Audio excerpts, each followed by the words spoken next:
Turn around. Do it slow.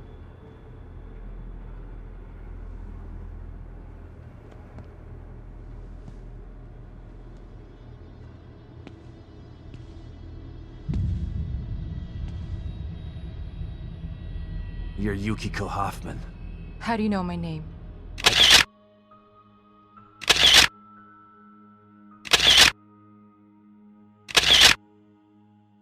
Yukiko Hoffman is one of the main allies that you'll come to rely on inside of the STEM system in the game The Evil Within 2.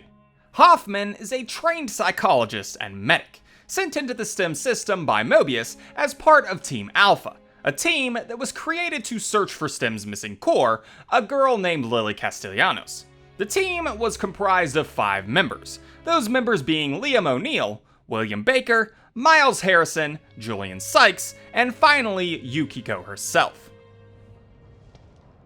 Hoffman. Psychology and surveillance.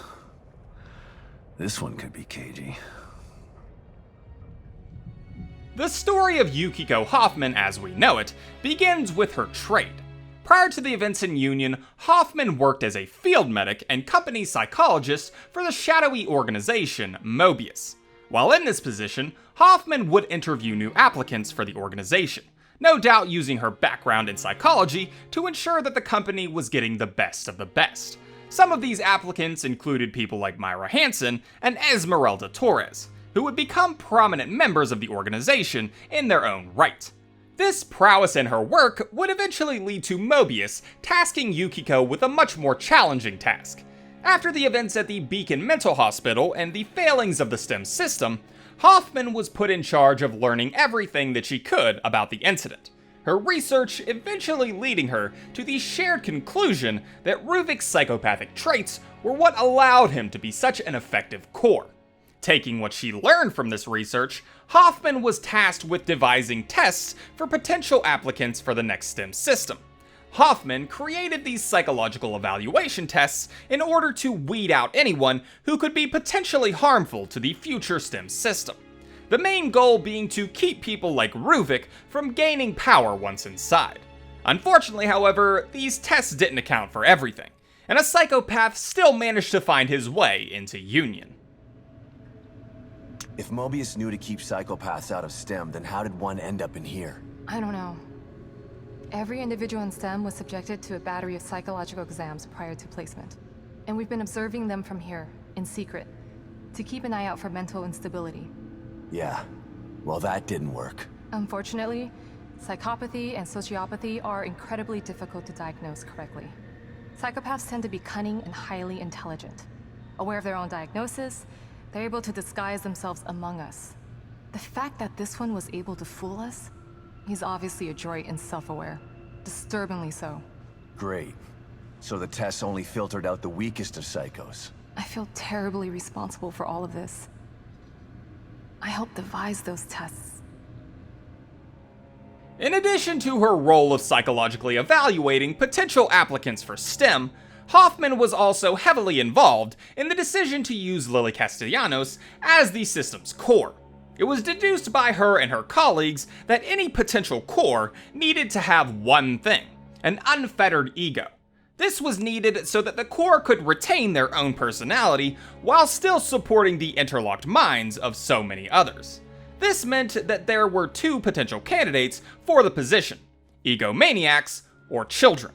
And since the egomaniac route had already been tested to less than optimal success, it meant that a child was needed, and Lily just so happened to be the perfect candidate. You connected Lily to that machine? Your daughter is quite special. The most stable core candidate we've ever tested. Thanks to her, the new STEM has been a smashing success. Until recently. Throughout the course of The Evil Within 2, Hoffman spends the majority of her time in the STEM system attempting to understand what exactly is happening and find a way to stop it. Sebastian first encounters her while attempting to find a way to the theater as he chases Stefano Valentini, the psychopath that Yukiko's tests failed to detect. As things continue to deteriorate in the world of STEM, Hoffman becomes more and more troubled by the part that she had to play in these events. Seeing the members of her team die off, most notably Liam O'Neill, and the deaths of everyone that she helped to put into the system, Hoffman's failings begin to heavily weigh on her. And as Sebastian attempts to find and take out a former fellow member of Mobius named Theodore Wallace, Hoffman decides to attempt to help out by taking Liam O'Neill's plans for a portable field stabilizer and seeing them to fruition. Hoffman manages to get the machine working and offers her services to Sebastian's mission to take out Wallace.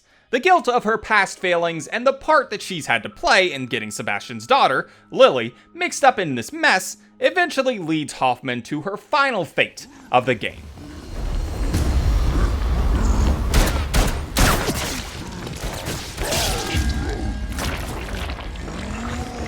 Run!